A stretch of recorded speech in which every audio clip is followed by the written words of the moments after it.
High, welcome to எம்லக்ஷ்மி maths. இன்றைக்கி நம்ம பார்க்க போகிறது டிஸ்க்ரீட் மேத்தமேட்டிக்ஸில் லாஜிக் அண்ட் ப்ரூஃப்ஸ்ன்ற சாப்டர்லேருந்து ஒரு question. Demonstrate that R is a valid inference from the premises B tends to Q, Q tends to R and B. இதோட solution பார்ப்போமா? இந்த கொஸ்டினை என்ன மெத்தட் யூஸ் பண்ணணும்னு கொடுக்கல. மெத்தட் ஸ்பெசிஃபை பண்ணாத வரையும் நம்ம எது வேணால் யூஸ் பண்ணிக்கலாம். இந்த சம்முக்கு நான் டைரக்ட் ப்ரூஃப் மெத்தட் வச்சு போட்டிருக்கேன். டைரக்ட் ப்ரூஃப் மெத்தட்னா என்னென்னா, கொடுத்துருக்க ப்ரெமிசஸை வச்சு நம்ம கன்க்ளூஷனுக்கு கொண்டு வரணும், அவ்வளோதான், வேறு எந்த விஷயமும் கிடையாது. ஸோ இதில் கிவன் ப்ரெமிசஸ்ன்றது ஒன்றும் இல்லாமல் கொடுத்துருக்க ஸ்டேட்மெண்ட், வேறு ஒன்றும் இல்லை. ப்ரெமிசஸ் அதுக்கு இன்னொரு பேர் ஸ்டேட்மெண்ட். என்னென்ன கொடுத்துருக்காங்க பாருங்கள், P tends to Q, Q tends to R, P. இந்த மூணும் தான் கிவன் ப்ரெமிசஸ். கன்க்ளூஷன் நம்ம இங்கே என்ன ப்ரூவ் பண்ணணும், ஆர்ன்னு ப்ரூவ் பண்ணணும். ஸோ நம்மளுடைய கன்க்ளூஷன் என்னது, ஆர். புரியுதாமா? இப்போது இதோடைய டேப்லேஷனை பார்ப்போம். இதோடைய டேப்லேஷனில் நம்ம ஃபஸ்ட்டு போட வேண்டியது step, statement or premises, rule, reason. இப்போ ஸ்டெப் நம்பர் 1, கொஸ்டினில் கொடுத்துருக்க ஒரு ஸ்டேட்மெண்ட் ஆர் ப்ரெமிசஸ் எடுத்து எழுதணும். நம்ம இப்போ எது வேணால் செலக்ட் பண்ணிக்கலாம். நான் இப்போ இந்த ஃபஸ்ட்டு இதை எடுத்து எழுதுகிறேன். ஸ்டெப் 1ல் என்ன எழுதுகிறேன், இதிலேருந்து நான் ஃபஸ்ட்டு இருக்க ஸ்டேட்மெண்ட் எடுத்து எழுதுகிறேன். பி டென்ஸ் டு கியூ, எதை வேணால் எழுதலாம். நான் இதை எடுத்து எழுதியிருக்கேன். இதோட ரூல் என்னன்னு கேட்டால், கொஸ்டினில் கொடுத்துருக்க ஸ்டேட்மெண்ட் ஆர் ப்ரெமிஸ் எடுத்து எழுதணும்னா பின்னு போடணும், ஃபார்முலா அப்ளை பண்ணால் டீன்னு போடணும். ஸோ இது கொஸ்டினில் கொடுத்துருக்கிறதுனால பின்னு போட்டிருக்கேன். ரீசன் என்னது, கிவன் ப்ரெமைஸ் அப்படின்னு போட்டிருக்கேன். அடுத்து ஸ்டெப் நம்பர் 2, நம்ம ரெண்டு விஷயத்தை யோசிக்கணும். ஒன்று, இதை சால்வ் பண்ணலாமா? பி டென்ஸ் டு கியூனா என்ன பண்ணலாம், நெகேஷன் பி கப் கியூன்னு எழுதலாம். அப்படி டிசைட் பண்ணுறதுக்கு எதை நம்ம யூஸ் பண்ணலாம், கொஸ்டினை பாருங்கள்.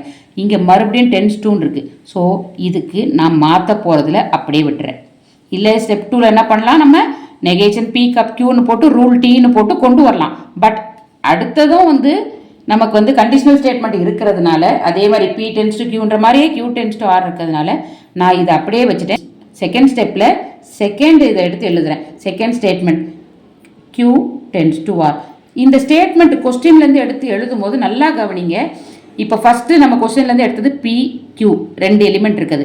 அப்போ அடுத்த ஸ்டேட்மெண்ட் நம்ம கொஸ்டின்லேருந்து எடுத்து எழுதணும்னா இதில் பி அல்லது கியூ இருக்கணும். அந்த மாதிரி ஸ்டேட்மெண்ட்டை தான் செலக்ட் பண்ணணும். இப்போ நமக்கு ரெண்டுத்துலேயுமே பி ஆர் கியூ இருக்குது. இதில் கியூ இருக்குது, இதில் பி இருக்குது. பட் இதை செலக்ட் பண்ணால் எனக்கு ஈஸியாக இருக்கும்னு தோணுச்சு. Because there is a formula linking it. அதனால் கியூ டென்ஸ் டு ஆர் போட்டுட்டேன். ரூல் என்னது, கொஸ்டின்லேருந்து எடுத்து எழுதுனதுனால பி, ரீசன் கிவன் ப்ரெமைஸ். அடுத்து ஸ்டெப் 3. ஸ்டெப் 3 இந்த 2 ஸ்டெப்பையும் வச்சு நான் ஃபார்முலா போட போகிறேன். அதாவது ஸ்டெப் நம்பர் 1, 2 இது 2 யூஸ் பண்ணி ஃபார்முலா போட போகிறேன். ஃபார்முலா யூஸ் பண்ணுறதுனால இதோட ரூல் டி. நல்லா ஞாபகம் வச்சுக்கோங்க. இதில் செகண்ட் காலமில் கொடுத்துருக்க ஸ்டேட்மெண்ட் ஆஃப் ப்ரெமிசஸ் இதில் இருக்க அத்தனையும் ட்ரூ. இதுக்கு செயின் ரூல் ஆர் ஹைப்போதெட்டிக்கல் சிலாகிசம்னு ஒரு ஃபார்முலா. இதோட ஃபார்முலா என்னென்னா, P tends to Q, Q tends to R இப்படி இருந்ததுன்னா implies P tends to R. இதுதான் நம்மளுடைய ஹைப்போதெட்டிக்கல் சிலாகிசம் ஆர் செயின் ரூல்னு அர்த்தம். இது எந்த ஸ்டெப்புக்கு போட போகிறேன், நான் இதை இங்கே எழுதிக்கலாம் வேணாம். ஸ்டெப் 1, 2க்கு போட போகிறேன். புரியுதாம்மா? ஸ்டெப் 1 என்னது, P tends to Q. Step 2 Q tends to R. இந்த ரெண்டும் இருந்ததுன்னா என்னுடைய answer P tends to R by chain rule for the steps 1 and 2 இப்படி எழுதியாச்சு. புரியுதாம்மா?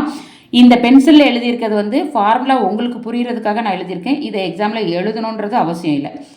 புரியுதாம்மா? ஸோ இப்போ இந்த 2 ஸ்டெப்பையும் யூஸ் பண்ணியாச்சு, இந்த ஃபார்முலா கொண்டு வந்தாச்சு. இப்போ இதுக்கு மேலே யூஸ் பண்ண பிறகு அந்த ஸ்டெப்பை எடுக்க வேண்டாம். இப்போ இது சிங்கிள் ஸ்டெப்பாக இருக்குது. இதை ஆப்ரேட் பண்ண எனக்கு இன்னொரு ஸ்டெப் வேணும். அப்போ அது எங்கேருந்து எடுக்கணும், மறுபடியும் நான் கொஸ்டினுக்கு போகணும். கொஸ்டினில் எப்படி எடுக்கணும், ஐதர் பி இருக்கணும் ஆர் ஆர் இருக்கணும். கொஸ்டினில் மீதி இருக்க ஒரே ஸ்டேட்மெண்ட் இது தான், அது பி தான். ஸோ அதையே எடுத்து இங்கே போட்டாச்சு. இப்போ இதோட ரூல் என்னம்மா, இந்த பின்றது கொஸ்டின்லேருந்து எடுத்து போட்டதுனால அது ரூல் பி. அதாவது the premise is taken from the question. Rule P given premise தான் ரீசன். அடுத்து என்ன பண்ண போகிறோம், இந்த 2ஐயும் தான் ஆப்ரேட் பண்ணோம். ஆல்ரெடி இந்த 2ஐயும் ஆப்ரேட் பண்ணி முடிச்சாச்சு. இந்த சிங்கிளாக ஆப்ரேட் பண்ண முடியாதுன்னு தான் நம்ம அடுத்ததையும் எடுத்துகிட்டு வந்துட்டோம். இப்போ இது 2ஐயும் ஆப்ரேட் பண்ண போகிறோம். இப்போ பாருங்கள், இது 2ஐயும் ஆப்ரேட் பண்ணுறதுக்கு ஜாயின் பண்ணுற மாதிரி ஏதாவது ஃபார்முலா இருக்கான்னு பார்த்தா இருக்குது. என்னது, மாடஸ் பொனன்ஸ். அதோட ஃபார்முலா என்னன்னு கேட்டால் P cap P tends to Q implies Q. இப்போது இங்கே பின்றது இருக்குது, பி டென்ஸ் டு கியூக்கு பதிலாக பி டென்ஸ் டு ஆர் இருக்குது. இருக்கா? அப்போ இந்த ரெண்டையும் 3 and 4ஐயும் நம்ம கேப் பண்ணணும், அதாவது AND கேட் போட்டோம்னா நமக்கு என்ன ஆன்சர் வரும்? இந்த P டென்ஸ் டு அடுத்து இருக்க எலிமெண்ட் வருது, அதாவது இங்கே R வரும். புரியுதாமா? இந்த ரெண்டு ஸ்டேட்மெண்ட்டையும் நம்ம கேப் பண்ணோன்னா நம்மளுடைய ஆன்சர் வந்து இந்த கண்டிஷனல் ஸ்டேட்மெண்ட்டில் செகண்ட் இருக்கிறது வருது. ஸோ இதை ரெண்டையும் ஆப்ரேட் பண்ணால் நமக்கு கிடைக்கிற ஆன்சர் ஆர். ஸோ இந்த ஆர் எப்படி இருந்து வந்தது?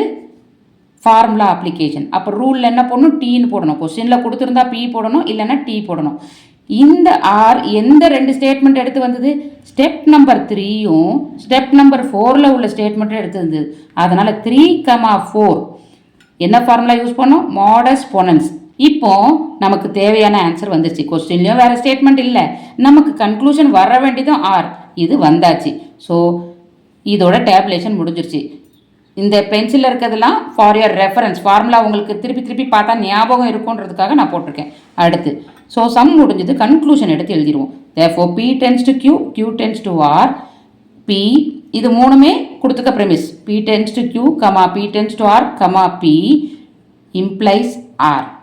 புரியுதாம்மா? ஸோ இந்த 3 ஸ்டேட்மெண்ட்டை வச்சு நம்ம கன்க்ளூஷன் ஆர் கொண்டு வந்தாச்சு. Hence proved. அவ்வளோதாம்மா இந்த சம்மோட ஆன்சர். தேங்க்யூ.